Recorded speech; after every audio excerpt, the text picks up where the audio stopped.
Céline Alvarez, bonjour. Bonjour Valérie. Nous allons parler du système scolaire, non pas en République démocratique du Congo, mais en France, puisque vous venez d'écrire les lois naturelles de l'enfant, la révolution de l'éducation à l'école et pour les parents.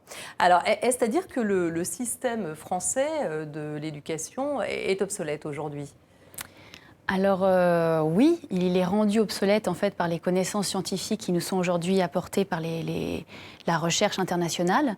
C'est-à-dire que la recherche internationale, c'est-à-dire les neurosciences. La recherche internationale en sciences du développement humain, donc les neurosciences, la psychologie cognitive, les neurosciences affectives, cognitives et sociales.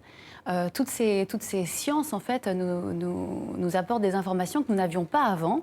Et ce qui fait que, comme nous ne les avions pas, nous avons construit notre système éducatif sur des intuitions, des idées, des valeurs, des traditions, mais pas sur la connaissance scientifique du développement humain.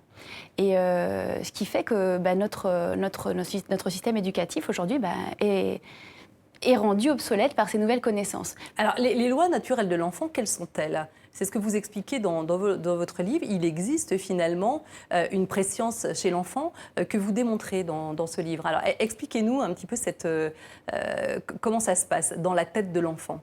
Alors justement, ce que nous apporte c'est la recherche actuelle, c'est toutes ces informations que moi j'ai appelées les lois naturelles de l'enfant pour bien faire comprendre qu'il s'agit de principes d'apprentissage et d'épanouissement qui ne sont pas négociables en fait, puisque c'est comme ça que l'être humain apprend et s'épanouit, et qu'aujourd'hui il nous faut nous plier à ces principes-là et les servir. Alors quels sont-ils ? Par exemple, on sait aujourd'hui, et c'est très clair, il n'y a plus aucun doute là-dessus, on sait que l'être humain, le jeune être humain, apprend lorsqu'il est actif et non passif, ou lorsqu'il est motivé, et non pas lorsqu'il doit subir des apprentissages qu'il n'a pas choisis et qu'on lui impose.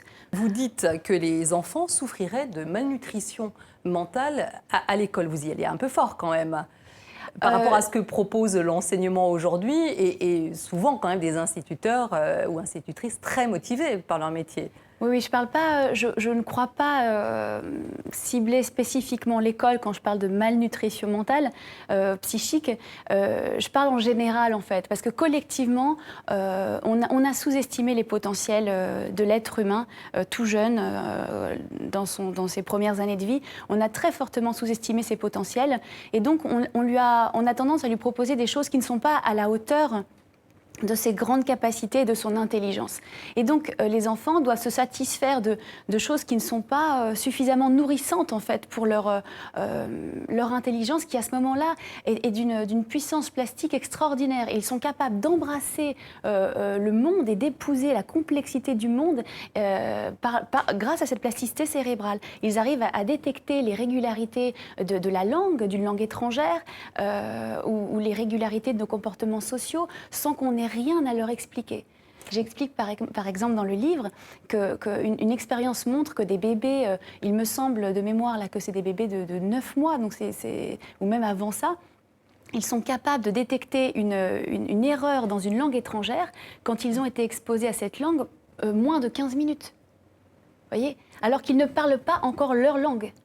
Alors, vous expliquez ça par précisément ces connexions qui sont incroyables, ces connexions neuronales, puisqu'elles sont de 700 à 1000 par seconde, ce qui explique cette ébullition permanente du cerveau de l'enfant. Oui, dans les premières années de vie, et notamment dans les 2 premières années de vie, l'enfant est comme poussé à les conquérir, explorer le monde, parce que pendant qu'il réalise toutes ces explorations et ces conquêtes, dans son cerveau, ça se traduit par des connexions synaptiques. Donc, c'est des neurones qui se connectent et qui créent des chemins neuronaux comme ça, qui créent comme une trace de mémoire des expériences vécues. Et toutes ces connexions qui sont d'une quantité extraordinaire dans les premières années de vie, on parle quand même de 1 million, de milliards de connexions, en fait, construisent l'architecture cérébrale de l'enfant. Ça pose ces fondations sur lesquelles l'intelligence va devoir s'ériger par la suite. Donc c'est vraiment un socle. Il faut arrêter d'empêcher l'enfant de toucher, de bouger, d'explorer. Il faut arrêter parce que quand on fait ça, c'est pas l'enfant qu'on empêche d'explorer, c'est son intelligence qu'on empêche de se construire et de s'élaborer. Et finalement, les enfants seraient en souffrance s'ils n'ont pas cette capacité d'apprendre, enfin cette possibilité d'apprendre à ce moment-là. Vous avez donc mené une expérience pendant 3 ans avec une nouvelle démarche pédagogique. Alors oui, j'ai voulu, fort de ces connaissances-là théoriques sur la manière dont apprend et s'épanouit l'enfant, j'ai voulu mener dans une classe maternelle, dans le public et dans une zone défavorisée, puisque c'était important pour moi, parce que c'est de là où je viens. Je voulais montrer que lorsque, enfin, on respecte la manière dont l'être humain fonctionne, donc quand on a une démarche éducative, physiologique, scientifique, eh bien, les enfants apprennent extrêmement rapidement.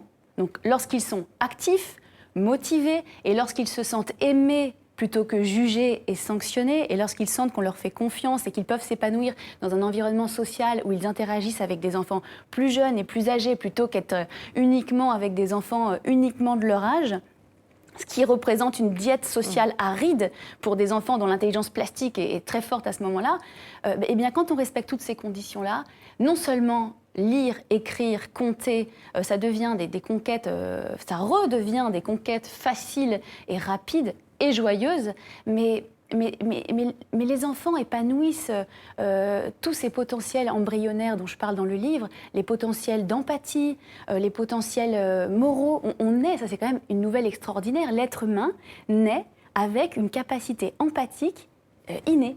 Il naît également avec des potentiels moraux. Un enfant de 3 mois est capable déjà de détecter, de faire la différence entre le bien et le mal, et il préfère le bien.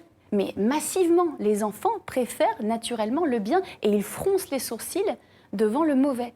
C'est quand même une excellente nouvelle. Et quand on respecte la manière dont fonctionne l'être humain dans son environnement scolaire et familial, donc quand on lui permet tout ce que j'ai dit au préalable, d'être actif et de vivre dans un environnement où il y a une grande richesse sociale, une grande variété sociale, eh bien ces potentiels se révèlent sans qu'on ait cherché à les provoquer.